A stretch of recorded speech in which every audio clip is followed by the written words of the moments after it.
Hello and welcome to Writing Across the Curriculum, a series of videos that will be posted in your classrooms throughout the 2013-2014 school year. This first video introduces writing across the curriculum and presents why writing is so important. What is writing across the curriculum? It is the process of writing in all of the content areas with the purpose of using writing as a method of learning. This is also known as writing to learn, which promotes the idea that when students engage in writing, it helps them work through confusing ideas and apply what they've learned to their own lives and interests. Some examples of writing to learn activities are journals, summaries, response papers, problem analysis, and many more. Why is writing well for all of your classes important? Writing is used in many areas of our lives.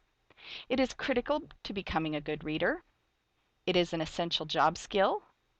It equips us with communication and thinking skills.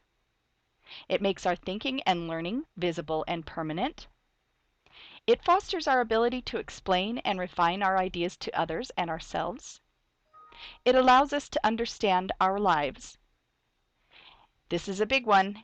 It is the primary basis upon which one's work, learning, and intellect will be judged. And finally, it expresses who we are as people. At this point, you may be thinking, but I'm not going to do something that requires writing. Wrong. Remember these two? Writing equips us with communication and thinking skills. Regardless of whether you're going to become a rocket scientist or a landscape artist, you will need to communicate and think effectively. Learning to write about what you've learned and how you've applied that learning to your current situation translates to the ability to communicate this to others. And this dovetails into the fact that writing is the primary basis upon which you will be judged. So regardless of what you plan to do with your future, you will need to be a strong writer. Let's take a moment to look at some quotes from for people in a wide range of careers. The first is Elizabeth Murchison. She's a scientist and a cancer researcher. She writes, "Scientists are in fact judged by their ability to produce and publish papers. Jobs and research funding in science hinge on the quality and quantity of those research papers. The scientific community relies on reading and writing research papers to communicate and build upon our results and ideas. Another reason why I write is that I enjoy it. I gain a great satisfaction from producing a concise, readable narrative describing my experiments, proposing explanations for unexpected results, and summarizing new discoveries."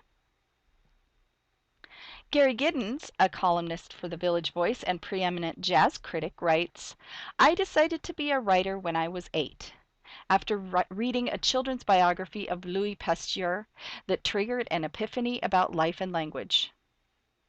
Eventually, I found an ideal subject in Bing Crosby, allowing me to combine my interests in music and film while tracking the development of American popular culture over 3/4 of a century. I continue to write essays on movies and books as well, but jazz is different. I write about jazz because Louis Armstrong's 1938 Jubilee, which ought to be included in any universal healthcare system, is too good a secret to keep." Timothy Ferriss, author of 12 best-selling novels on science, writes, "I write in part to learn. It's hard work. You're on your own, confronted with a blank page and the fathomless resources of language. Almost anything can be achieved on that page, from enlightening and exciting your readers to baffling and frustrating them. Artists working in other media may make excuses about tight budgets or bad sound or how the soprano had the flu, but writers have nowhere to hide. They get all the credit or all the blame. It's a tough gig, but if you can pull it off, it can set you free." And finally, British-American theoretical physicist and mathematician writes, "I write because it is one of my two skills. My other skill is doing mathematical calculations.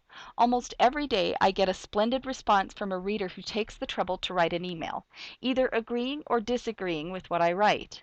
I learn more from those who disagree.